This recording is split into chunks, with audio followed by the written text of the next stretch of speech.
है कि मुट्ठी भर लोग जो 7 समंदर पार एक छोटी सी व्यापारिक कंपनी चलाने आए थे, उन्होंने इतने बड़े और समृद्ध भारत पर कब्जा कैसे कर लिया।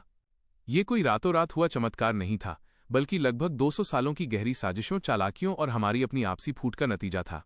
कहानी शुरू होती है साल 1600 में, जब ईस्ट इंडिया कंपनी को महारानी एलिजाबेथ से भारत के साथ व्यापार करने का परमिट मिला। शुरुआत में तो ये लोग जहांगीर के दरबार में हाथ जोड़कर व्यापार की इजाजत मांग रहे थे और मसालों व सूती कपड़ों का बिजनेस कर रहे थे। लेकिन जैसे जैसे मुगल साम्राज्य कमजोर होने लगा, इन व्यापारियों के अंदर का लालच जागने लगा। असली मोड़ आया 1757 की पलासी की लड़ाई में, जहां रॉबर्ट क्लाइव ने नवाब सिराजुद्दौला के अपने ही सेनापति मीर जाफर को लालच देकर उसे गद्दारी करने पर मजबूर कर दिया।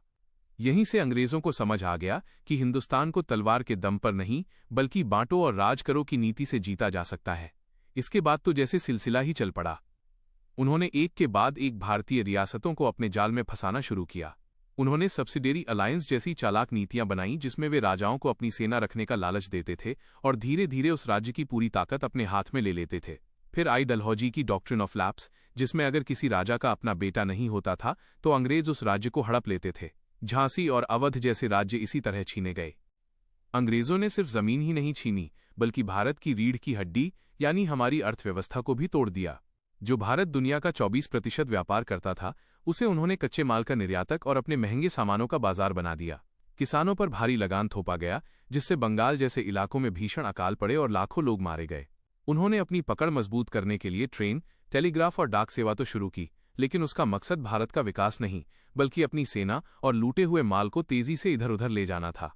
1857 की क्रांति ने उन्हें एक बार हिला जरूर दिया था, लेकिन इसके बाद सत्ता सीधे ब्रिटिश क्राउन के हाथ में चली गई और दमन का दौर और भी क्रूर हो गया। इस तरह एक व्यापारिक कंपनी धीरे धीरे पूरे देश की मालिक बन बैठी। तो दोस्तों, ये थी भारत की गुलामी की वो कड़वी दास्तां, जो हमें याद दिलाती है कि एकता में ही असली शक्ति है।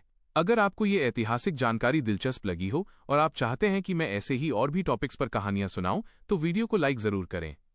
अपनी राय कमेंट्स में बताएं कि आप अगला वीडियो किस विषय पर देखना चाहते हैं।